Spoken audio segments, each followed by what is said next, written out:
This is the Investor Connect podcast program. This is Hall T. Martin. I'm the host of the show, in which we interview angel investors, venture capital, private equity, family offices, and many other investor groups for startups and growth companies.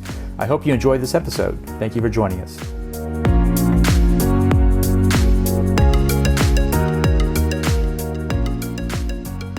Well, hello, this is Hall Martin with Investor Connect. Today I'm here with Tanika De Souza, CEO of High Octane Teams. High Octane Teams is an offshore staffing agency focused on systemizing processes to streamline growth. It is focused on hiring virtual international staff to fit the client's specific needs and company culture. Tanika, thank you for joining us. Thank you for having me. So where are you calling from today? I am in Washington, D.C. Great. Well, tell us more about your background. What did you do before this? Sure. Like most people, I studied one thing in college and did something different in real life. But my background is in psychology, and in professional setting, I have run my own businesses as well as been a fractional COO to other companies. Great. So tell us more about starting a business in the area of virtual international staff. What is it like? So I guess right now, the thing to note in the U.S., the job market is shifting so much. In the last few years, we've had increase in minimum wage, and that just has lots of ripple effect on the expected salary and how, I'm going to say, employees feel a bit like they have more of an upper hand. You had several industries as well that had a lot of downturn in their staff, meaning they were in a crisis of needing labor. So starting a business this way is, one, taking a lot of relief off of the companies who need staff. But I will say it's a very demanding job to find and secure the staff at this moment. Great. And so what is the opportunity today? Or what kind of demand are you seeing? So I'm definitely seeing a lot of demand as far as companies who need help. And what I'm also seeing in the marketplace as far as securing the talent, the interesting thing that's happening, especially with AI being so popular, is that you really have to source good talent and have really great ways of testing that talent, because people are misrepresenting themselves because they can go online and just learn all about an industry or a position, feed that information to you, and then you have no good way to really weed through the talent pool. So selection, hiring, recruiting, all of that is a much harder task, which is why companies are now leaning and happy actually to pay agency fee to avoid dealing with that themselves. Well, you mentioned AI. How do you see AI coming into it? It seems like it's coming very fast, but what do you see out there? What I'm saying, I literally, I've hired for lots of different positions. So let's say one person wanted a graphic designer. If we put the job post out, I will have several people submit the same exact graphic portfolio claiming that that is their, work. And so clearly I can see, I've seen this photo, or I've seen this work, or I've seen this video editing multiple times. So I know you literally just pulled this offline. So that's the beginning of what I see. But also when we ask questions, they literally go to AI, and sometimes they don't edit. And so it says this AI language, assumes that these things are true of the industry, and they don't take that out. So as I'm reading through, people are literally just going to AI to have job applications filled out. They don't take the time to actually write job applications. Well, so today you're using AI for verification and validation. Where do you think it might go next? Would it actually replace part of the worker's job? So for the companies that I'm hiring for, there are definite ways that they can use fewer staff and use AI tools in order to enhance or decrease the workload for that employee. So for the companies, it's a benefit because they now have several tools at their disposal that will help streamline the work for their staff. So in a way, that's positive. But on the flip side, you then will have talent that is looking for position and not being in as high demand because we're able to now use tools and people versus only people and lots of hours for each of those staff members. I always heard someone say AI will not take your job, but someone who knows how to use AI will take your job. What's your take on that phrase? Absolutely. The person who knows how to use AI will be the one who is in the most demand in the future. Almost every client that I'm hiring for, they tell me the tools and tech that they use. And then I go out to find specialists who can use those tools and techs in their industry. And what I find is, let's say a video editor or somebody doing transcription, things like that. If you know how to use certain tools like a Descript or CapCut or whatever it is, you have an upper hand because those are tools that my client may or may not know, but I know that it allows you to be a lot more efficient. The thing that AI is not great at is never going to replace a person, but it will help a person who has expertise be a lot better and advance and do work faster for that company. So they become more valuable because of their knowledge and use of tools. Well, great. So you started a business in this space and it sounds like AI is transforming it more and more every day. But Yes. aside from AI, what is the challenge in starting this type of business? I would say currently the market for this business is in a bit of a downswing. We had a huge uptick in 2021, especially because you're talking to investors, right? They want to get to the heart of where's the money in an industry. And in 2021, after we're coming kind of out of the pandemic, you had a huge upswing in agency use, which was up by 23%. But we're currently slowly going down. So I would say that's the challenge right now. However, if you're looking at this from an investment, they are expecting the market to swing back up and continue to swing up starting in 2024. So I feel like I'm positioned well to have a system, have clientele, and to continue building so that I'm prepared for that upswing in 2024. It was great. So what is the potential reward here? How much your company is selling for, like the one you're building? So selling in staffing agencies is really interesting. Really only the top few percent of them are actually selling. A lot of ways that people get into this industry as far as owning staffing agency, you can go through franchising. And there are several options in that category. But the larger companies, if they are going to sell, they're going to sell between 2 and 10 million. Great. And so what are the differences between you and your competitors? What makes you stand out? The thing that I care about the most, or I should say some of the basic things that are different between me and my competitors is that I do focus on offshore hiring. That is a very tricky industry, primarily because if you are a US-based company, your assumption is if I hire offshore, clearly it's a lot less expensive, which is true. But then I feel like their perception goes to, I can pay someone like $2 or $4 an hour and dump like all this work on them.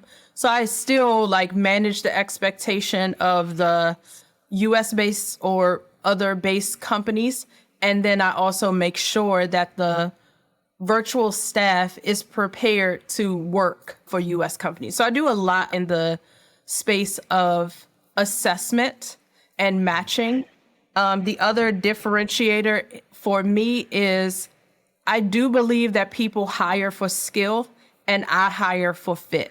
So I think that I can find the skill and I can find it in 100 people. But what I care the most about is, let's say I'm hiring for you. I want to make sure this person can work for you. What's the temperament of your company, the pace? What is the company culture? Like I really dig into that and find someone who can fit into your environment and bring the skills that you need. So I receive a lot of people coming to my agency when they've worked for other agencies and the match was not what they expected. And they appreciate that I take that time to find someone who can really be a great fit for their company. So what advice would you give to someone entering this space? What do you tell them to do before they jump in? The thing that I would recommend, which I didn't do and have since done, is entering the space of specifically offshore staffing agencies or any staffing agency at all, is deciding on your niche and really building and developing in that one area. Because staffing agencies it's not hard to find. I think what is great and what makes you stand out is your specific niche and your ability to understand the client that you're working for. So the company, understanding their needs to the point of knowing their language and being able to really talk to them in a way that they know you understand their business, but then also sourcing and training talent to fit into that industry. So when you dial those two things in and be very industry specific, and the more specific you are, I would say the higher you can price your staffing and also just the more attention that you get. So my big thing is your competitive advantage is absolutely in your niche. Great. Well, you see a lot of different businesses out there and business models. If you could start a business tomorrow in this space, what would that business be? If I could start a business tomorrow. So the thing I have not dived into fully in this space is more medical staffing. I do have some doctors who have hired for me, but not necessarily in kind of medical. It's been more administrative assistant or project management. However, the medical industry, as far as staffing, has never really declined. So that's a space that has constantly been growing. Great. Have you ever thought about training people on those AI technologies where you know there's people that will hire them? Absolutely. So I would personally love to develop, and this is something I'm exploring, is a certification where I source the talent and they go through my certification process so that when they're done, I know exactly what they're trained on. And again, that's why niching is important, because then I know exactly who would be interested in hiring them. So what's one thing your business did that you didn't expect? Grow rapidly. I expected that I was going to have a lot of time, like upfront. So I started to say, here's what we're doing. Here's how we're doing it. And people said, great, I need staff. And I thought, okay, perfect. This is working. It's a young company. And I have literally been just growing very rapidly to the point of like systems are being built and structured as I go. But I was not expecting the growth to be this quick. What kind of growth rates are you seeing these days? So the niching down that I did, I am a part of like a mastermind and business community. And so I bring in all my virtual staff to use the basic principles of that community. Therefore, once people know, oh, she has staff, I've staffed a few of the companies there. This is an organization that I would say has less than 500 members. So it's small. When we have gatherings, there's just over 100 or so people that can actually show. However, because I have trained staff to work in our system, the way that we are building businesses, it has just exploded. So even just word of mouth, what I can tell you the staff knows about your company and the way that you're choosing to build your company, they instantly have trust and, like need for that.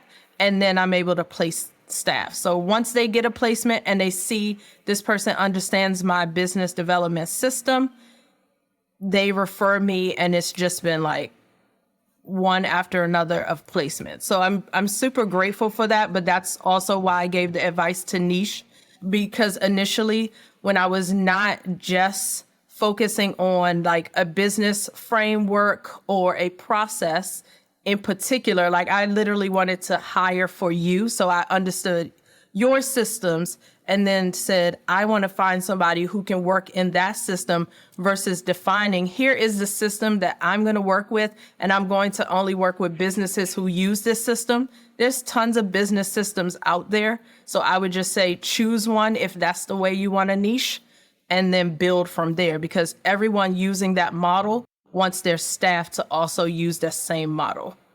That makes sense. Well, in the last minutes that we have here today, what else should we cover that we haven't?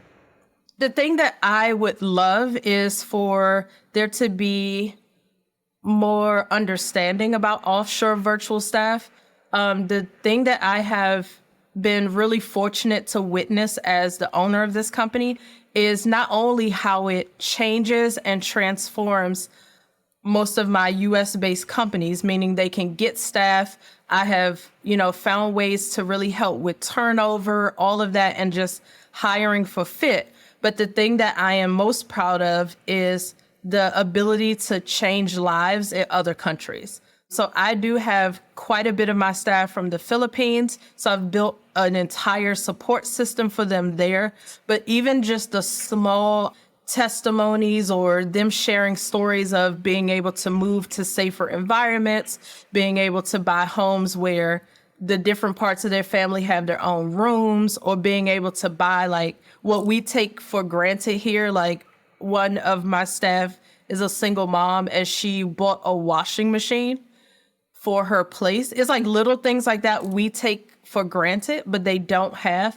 And having skill that they can offer to US based companies absolutely changes their lives as far as income and their ability to affect their families. So that for me has been the thing that I have kind of enjoyed watching. And the reason why we're having the rapid growth is because I want to help more families. And I see it more as my investment into them and their growth versus just a placement and a paycheck for me. Well, that's great. Glad to see the impact and the mission you have there. It sounds like it's changing lives, and that's always great to see. Yes. So how best for listeners to get back in touch with you? Awesome. I am located on LinkedIn. That's the easiest way to reach me. And it's just my name, Tanika De Souza. Otherwise, you can connect to the company page. We are High Octane Teams. And then online is highoctane.team. Great.